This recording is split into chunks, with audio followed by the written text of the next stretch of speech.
Hey, welcome to United Opposition. It's a new year with Scott and Marshall as we talk about politics, religion, all that other kind of stuff that put people on opposite sides of. We're gonna talk about those things for a whole nother year. Here we go.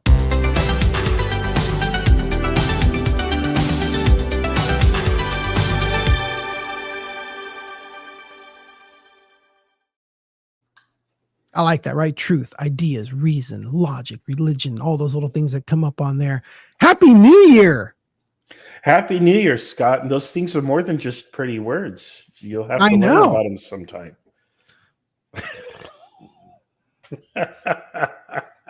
You're going to start the year off that way, huh? You're going to start the year off like that? Just a cheap shot. I mean, it was just right up there. So how was I'm going to start off with, because we have not had a show on for a couple of weeks. We took the holiday season off, and I want to see, how are you doing, Marshall? How was your holiday season, Christmas, New Year's?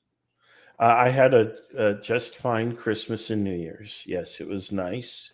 It was low key and quiet, but that was just fine by me. How was yours? Right. Good. We had family over. We had people visiting, since both my sons live out of town now. It was interesting to have them come and go. My older son was there for Christmas, but not for New Year's, because his girlfriend wasn't there for Christmas because she went home to her family in Italy to spend a couple weeks there. And then afterwards, after Christmas, my son went over and went to go see her. So actually, I believe either right now or sometime between now and tomorrow, he's flying back from Italy. So nice. He's been in Italy so he sent us. I should have sent you those pictures. I should have put them on there. He went to Lake Como, and so he posed like Anakin, in that spot where he stood, where he's having we just had the dream, and he's standing out there, those triple arches and everything like that, and then he and his girlfriend stood right there at the spot where Anakin and Padme kissed like that. And I'm unsure if my son told her how much he hates sand in that moment, but the famous I hate sand. No. So he was there, and so we got to kind of live vicariously through him a little bit, and so that's pretty cool. So yeah, new year, new season, new things going on. We're back on the show, and gosh, what do we have to look forward to this year, Marshall? Ooh, yeah. Staying hydrated, it looks like. That's right. Our sponsor of 511 Media is Freedom20, freedom20.com. Get your water at Freedom20. Again, I say this all the time. I really like their bottles. Their bottles are like, it's the kind of bottle you don't want to throw away. I have like several of these at my house because it's too good of a, it's not like those crinkly ones that just like fall apart where you try to set it, like those cheap ones where you can't even set it down on a level surface because it can't hold its own weight and it just falls over. Whereas these, I just want to keep, I want to keep reusing them all the time. And so, yeah, Freedom20 is freedom20.com is a sponsor of 511 Media. And we're going to get our little freedom sip right here on the microphone. Yeah, there we go. But what do we have to look forward to in 2025, Marshall? What we got going? I asked you earlier about January 6th. That's come and gone, and I didn't really know for sure, honestly, if it was a specific date that's lined out in law, that's the date that it happens, or is that just the date that it falls on because it should be the first whatever of the year? Yeah, I do think it's the first whatever of the year, but I'm not sure. I don't recall ever seeing that it's always on January 6th, but that's what it was 4 years ago. And it was just a great and refreshing opportunity for us to see how you actually certify an election. So I hope the Republicans took notes on that. This year, the only thing I have to look forward to is just saying, I told you so, I told you so, I told you so. Because I have a feeling there's going to be a lot of that this year. But we'll see. I want to challenge you on that. Do you actually look forward to it? Or is that just a figure of speech? Because it would say a lot about you if you're actually looking forward to it. Well, I have to be honest. I kind of have mixed feelings. On the one hand, I don't want to see all of the issues and the problems. It would be great if Mr. Trump turned out to be just this phenomenal, amazing president who steered the country in the right direction for the first time in a minute. But the fact of the matter is, I don't think that's going to happen. And so the second best thing that can happen is people come to their senses and wake up and realize, hey, this guy's actually kind of a clown. It was a mistake to elect him to the highest office of the land, and we need to pull back the power from him and return it to the people where it belongs. How exactly is that done in 2025? Well, not in 2025. There's not a lot we can do, but in the midterm elections, of course, we can reverse the balance of power, if you will. We need to put things back in the hands. I hate to say the Democrats, because I don't think that Democrats are really friends to the American people that much. Maybe we'll see the emergence or the development of a new party, or even two new parties or something, because I mean, is that realistic? I Because really it almost happened, right? Was it like the Tea Party almost became a thing like 10 years ago? Yeah, well, it's really a libertarian movement, the Tea Party, but the libertarians are never really going to do so well. Just the same as the radical left isn't really ever going to do so well. But what I could see happening is the emergence of a populist right and a populist left party, parties which argue that the people have simply been systematically disenfranchised for too long. And I think a lot of Americans, actually, the majority of Americans, could probably come together over that very simple message. Now, you're still going to have the right side of that party and the left side of that party. You're still going to have the identity politics and the response to it and so on, and the economic Doesn't it seem concerns. like that's basically what happened with the Republican Party? I mean, back in 2016, it feels like the reason Trump got any momentum was because it felt like the Republican Party on the right, or maybe not necessarily the Republican Party, because he almost didn't even like make the nomination of the Republican. They didn't like, the Republican Party didn't want him, but the people on the right did, because they wanted someone who was what looked like someone who was on the outside, like somebody who was going to shake up politics. And it feels like that's already happened on the right. Isn't that what Trump already is? Right. Just like that's kind of what Bernie Sanders was on the left. And I think what we're for people seeing who are is sleepy. Okay. But I mean, nobody got behind him. I mean, there was no energy with him. There was. Oh, I think on the contrary, it's just he was ultimately betrayed by the Democratic establishment. But that doesn't matter. Here's what's going on: is there is a backlash of the American people against the establishment, both on the right and the left. And Trump is sort of the embodiment, or I should say, the closest that we could get to that. And that's why I think people overwhelmingly supported him, because they want to send a message to Democrats and Republicans both that we're sick and tired of your shenanigans. We see what you're doing. We see right through you, and we're fed up.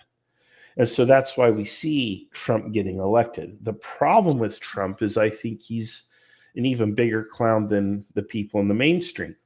But we take a look at something that happened in the past couple of weeks, and I've seen it posted. The ridiculousness of the whole what was it, that spending bill that Musk was going around trying to convince people to not do that big spending bill, because it was just a bunch of pork, and it was played off as Republicans. I don't know. Did you post something about that, or was it Robert? I know Robert Saldana posted something about it. One of our friends that's on there posted, like, it's bad when Republicans don't want to support. They would rather cut money from, what was it, child cancer research or something like that.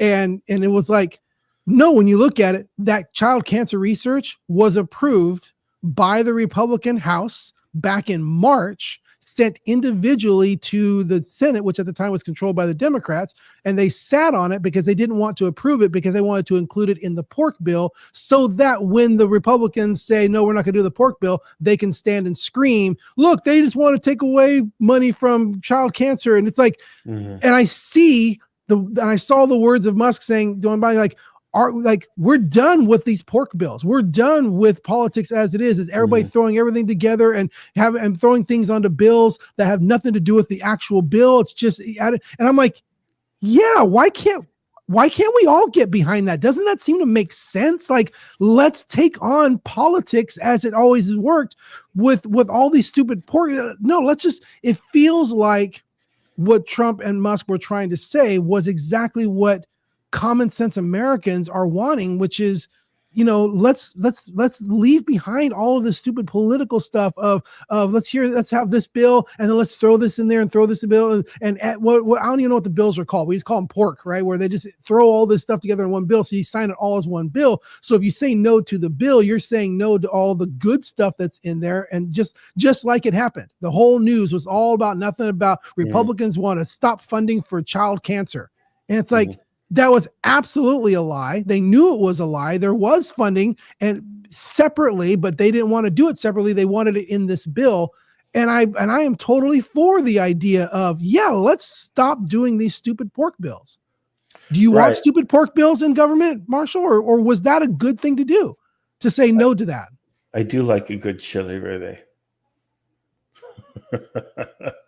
I think there's just a massive disconnect between what the American people want and what the politicians in Wall Street wants.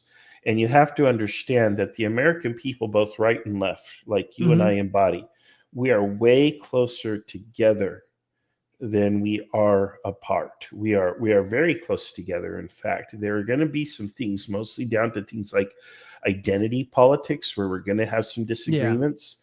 But when it comes to things like, how should government actually operate? How should we be taxed? How should our tax dollars be spent? You're going to find there's a lot of overlap between the two, even when it comes to social spending. And doesn't it seem like that? Doesn't it seem like the Trump administration, is the things he's been advertising, is more in line with that kind of thinking of let's stop doing what politics has been doing and change it? I mean, I like the idea that I like the idea. I have no idea if it's actually going to carry out the way that we're talking about, the way they're talking about, but the idea that whole DOGE, the Department of whatever, inefficiency, like, I like the idea of somebody in government saying government is inefficient, let's clean it up. Now, whether or not that's actually going to happen, I don't know, but it's not the fact that somebody is saying, let's go for efficiency. Let's get rid of all the pork. Let's get rid of all the strings and all that kind of stuff. That seems, I mean, it resonates with me. I think it resonates with America. Is that not going to happen? No, it's absolutely not going to happen. And if it were in danger of happening, they would eliminate Trump. But they're trying to. That's what I'm saying. Yeah, and they'll ultimately be successful if there is danger of him being successful. But right now, but don't we want him to be successful in those areas? Don't you and I both want him to be successful in those areas? Right. Don't you want government to be more efficient? Yeah. Yes, we all want government to be more efficient. But the people in government, that is not their interest, nor is that the interest of Wall Street. Wall Street loves inefficient government. They love government pork because government pork is paid to contractors who are absolutely. It's Wall Street. It's all Wall Street. So why do you think the Trump administration is standing up for this type of rhetoric? If it's only rhetoric right now, but if it is true that they actually want efficiency and don't want pork bills and stuff like that, why is that something that we wouldn't want to get behind as a populace? The populace can be as behind it as we want it to be. Why aren't you behind it? That's what I'm getting. Maybe that's what I'm getting. Why aren't you behind it? I am absolutely behind responsible spending and government efficiency, but I don't believe that the current administration has either the talent nor the ability to make it happen. You're correct. The current administration does not. You're correct. Well, the current administration has no interest in that, right? But at least, the upcoming administration, at least there's the talent nor the ability. And if they did, but at least they're saying they're interested. They would be eliminated. At least they're saying they're interested. Why not get behind that? Because that's pointless. Of course they're interested. Who cares? You can be as interested as you like. What matters is if you're effective. And they won't be effective. If anything, they'll be counterproductive to it, because what they're going to use him to be. This is the same reason why there's this let's privatize everything. This government program. You take a government program, you make it inefficient and ineffective by underfunding it and bloating it with bureaucracy. People get sick of it, and then somebody says, "Hey, why don't we privatize it? It will be fast and efficient." And everybody's like, yes, let's privatize it. And was the point all along. And it's kind of the similar thing here. by letting Trump run around with this, hey, But let's be but efficient again, that's kind of not. thing, But hold on, hold it on. will That's not. fail. And then people will say, okay, we tried that already. It didn't really work. So let's just go back to doing things a sold way. It's But that. sabotage from within from the beginning. But I think your premise is off in the idea that most of the time government agencies fail with all of the funding. Well, they They fail fail because, with right, they fail with all of the funding. they fail for a Not because reason. they're underfunded, not because they're underfunded, Well, but they. well, have you been to the DMV lately? But anyway, Well, they you fail for a realize reason. it is much more expensive per child to send a child to public school than it is to private school. You can Right. send a child to the Right. best private school and be paying less per child than what the government pours into our broken education system. Right. The entire system is broken. It is not designed to be functional. It is not designed to work. And the American people are waking up to that. That's why they elected Trump, because they're sick and tired of a system that works at like 40 to 60% efficiency at all times. When you look Wow, at you give other it that nations high? in the world, yeah, right. I know. When you look at just about any other country in the world, and whether it's postal service or education or healthcare or whatever it is, they operate at much higher levels of efficiency than what we do. And again, it's all intentional and people are sick of it. The problem is the people do not have the power to do anything about it at all. And if the people did have the power to do something about it, they would be sabotaged. Trump is simply the latest act in that circus where he's going to try to reform or make something efficient, and he's the perfect stooge for it because he lacks the talent and the ability. He'll be stonewalled and roadblocked anyway, and if he were to be effective, they would simply eliminate him from power. So at the end of the day, people are going to walk away and say, oh no, we don't want to try that again. Let's go back to a government insider, a Democrat that we trust. And you're going to get the same crap that you've always got, because that's how the game is played. The system cannot be reformed from within. But it seems like somebody like me has some sense of hope, because it seems like there are more people in the government that are thinking like Trump. The red wave that happened in November, the people who came in and won those seats, I don't feel were people who were old school Republicans. I think it was people winning who share the idea of let's reduce government, let's get rid of pork spending, let's do these things to make it. It feels like the right, that the red wave on the right of the Republicans seems to be filled with people who want to take away government corruption. And it feels like there's a greater hope that this could, that more and more of those people who think, or at least advertise that they think like Trump, and assuming any of this is true, assuming anything that they're advertising is true, that making the assumption, it's easy to say they're saying one thing and they don't really mean it. They just wanted to get in power. And I get that. But the other side wasn't even trying to say this. Like here's a side who was at least trying to say, look, we want to do this. This is our stated goal. And whether or not that's able to happen is we'll find out. But at least that's their stated goal. Mm-hmm. Well, regardless, talk is cheap, unfortunately. And in the end, I think we're going to get nothing. We're going to get nothing. And if we were in danger of getting something, now you're going to get nothing. And if who is this we're in danger? Who is this we're in danger of? You keep saying if it was in danger of, if Trump was in danger, if we were in danger of be getting removed. something, yeah, exactly. Who would remove him? The powers that be. How? I don't know. I don't have those levers in my hand. But aren't there? But right now, aren't there less of those powers now? No, on the contrary, I think this is all part of it. Are you saying this is like an underground thing, like the powers that be actually doing like an assassination attempt? Because politically, it feels like they don't have as much power. The people who are standing against Trump don't have as much power as they used to.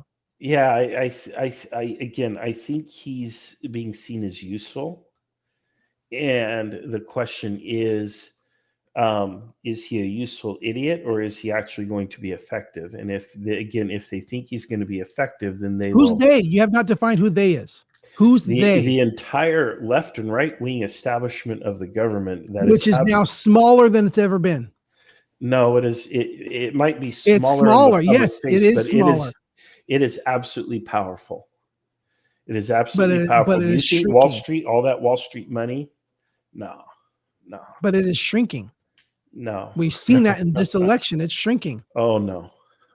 My sweet summer child. By no means. No. So this is Trump season for sure. But that's going to be a very short season.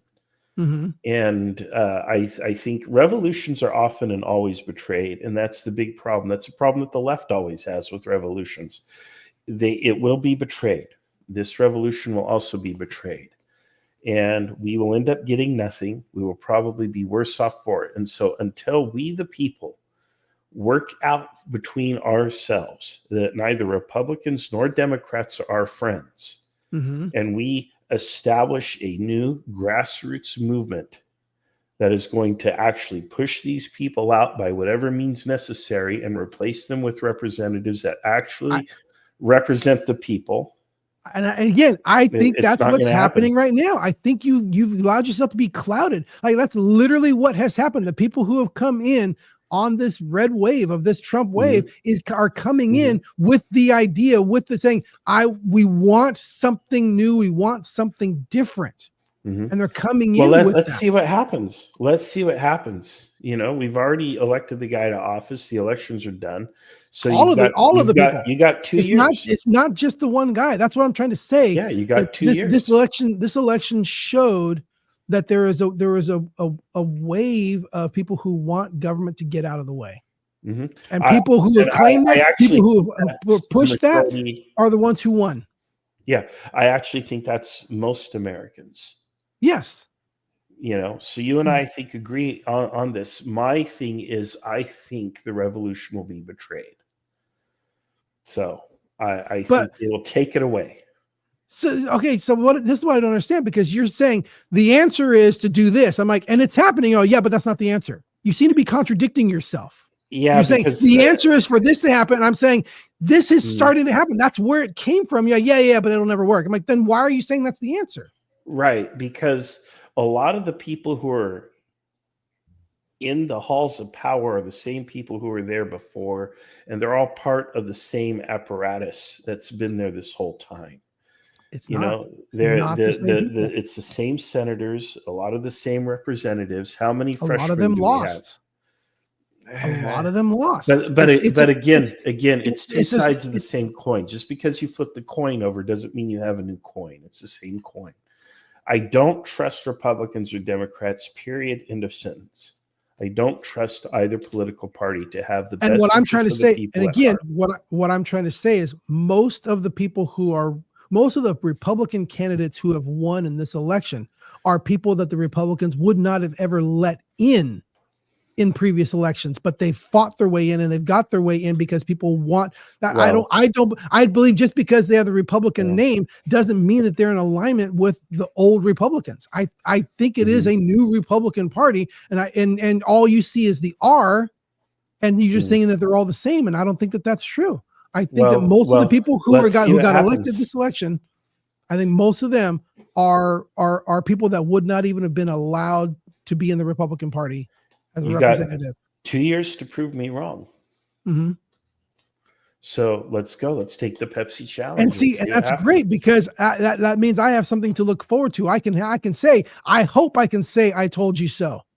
Yeah, I hope you can too, Scott. I really do. Okay. I hope that life gets better for all of us.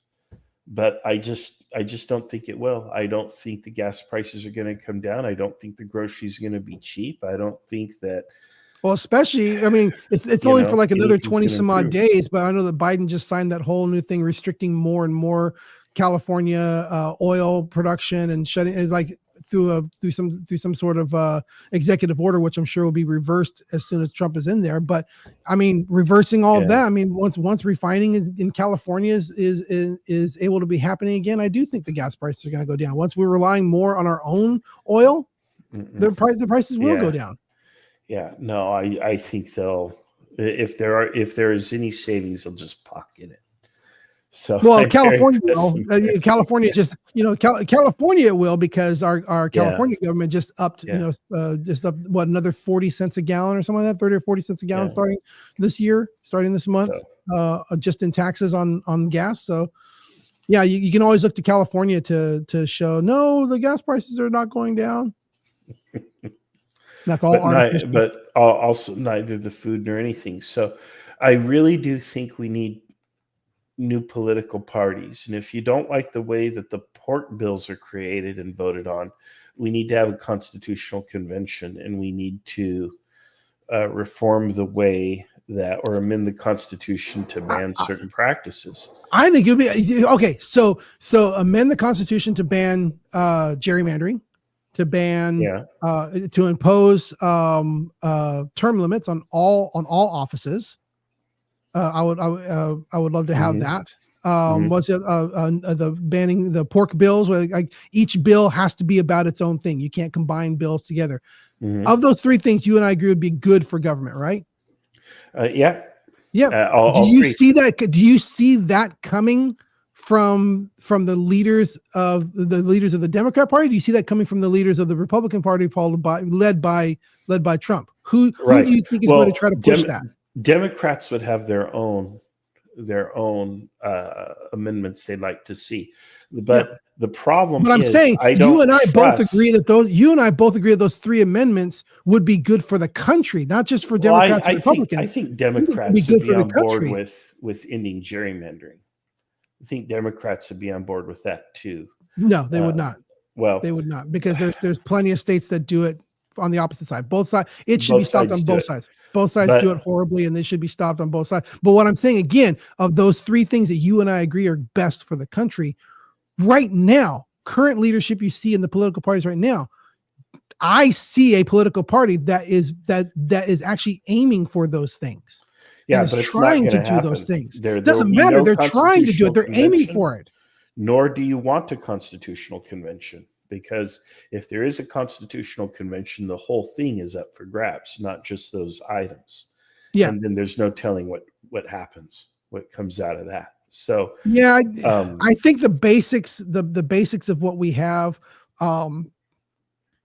most people, I believe, are too solidified in the basics to really get that 2/3 vote that you would need across there. I think some of these littler things that, if we are to have a constitutional convention, could be done a little bit. I don't think the risk of losing the First Amendment is, or you know what I mean, is in the cards if they were to have a constitutional convention. Well, there's also Article 5 of the Constitution, which allows you to have a convention of the states. And if which is what I thought we were talking about. No, there's two different ways to amend the Constitution. One is through the normal process that we were just talking about, but you can also have a convention of the states. And if the states all agree to reform the Constitution, then it simply goes into effect. Mm-hmm. There's no veto, threat, or anything. It just what you're talking about is Congress making right amendments. No. That's not a constitutional convention. That's just Congress making amendments. Congress can amend the Constitution, right? But you can also have Article 5 of the Constitution. You can have a convention of the states. That's what I thought we were talking about when we were talking about a convention. Yeah. That's what I was talking about. So there's two ways to do it. But convention. again, the problem is it all goes up for grabs. So again, I think that a lot of those deep ones I don't think we're going to get any of it. We're not going to get any of it. So it doesn't really matter. Just like we're not going to get cheap gas, we're not going to get cheap groceries, we're not going to get improvement to quality of life or standard of living. So Wall Street's going to do great, but the rest of us, I don't know. Well, I'm glad I'm standing on the side that, by saying "I told you so," is actually best for everybody. I don't follow. But if you saying "I told you so" means everything goes bad for everyone. Me saying "I told you so" means everything goes good for everyone. Oh yeah, okay, yeah, I agree with you. And at the end of the day, I would rather see. I don't care if it's a Democrat or Republican in office, as long as things go great. Mm-hmm. I want an improvement. There should generally be and improvement over time. And we Yep. don't all expect every year is going to be an up year. Sometimes you're going to have down years and there's going to be slow times. But I think in general, there should be a rough upward trend, an upward trend over time. And I don't care if it's Democrat or Republican. I just care that life improves for people year to year, decade to decade over time. And And again, I think, and again, I don't care. I think there's one. I don't even want to call it a party because I don't necessarily think the Republican. It may be changing. It may be closer to changing to be what I'm hoping it would be. And some of the older Republicans, I don't mean by age, but like old school Republicans leaving and a newer Republican Party. But I think that right now, the current Republican Party under the leadership of Donald Trump is trying to go that direction. I believe it is trying to go that direction. I think the things that they're proposing, and I think people are standing against it simply because it's Donald Trump. But I think that I'm so surprised to see people come against the idea of efficiency in government. Like they're literally like, no, we want government to be inefficient. Who are these people saying they're going to come in and bring efficiency? These billionaires going to be. I'm like, you don't want government efficient. How can you be standing on that side other than the fact that it's Trump doing it and you just hate Trump? That's the thing. Yeah. I don't have confidence in his competence, and that's fine. But why? But why cheer against government efficiency?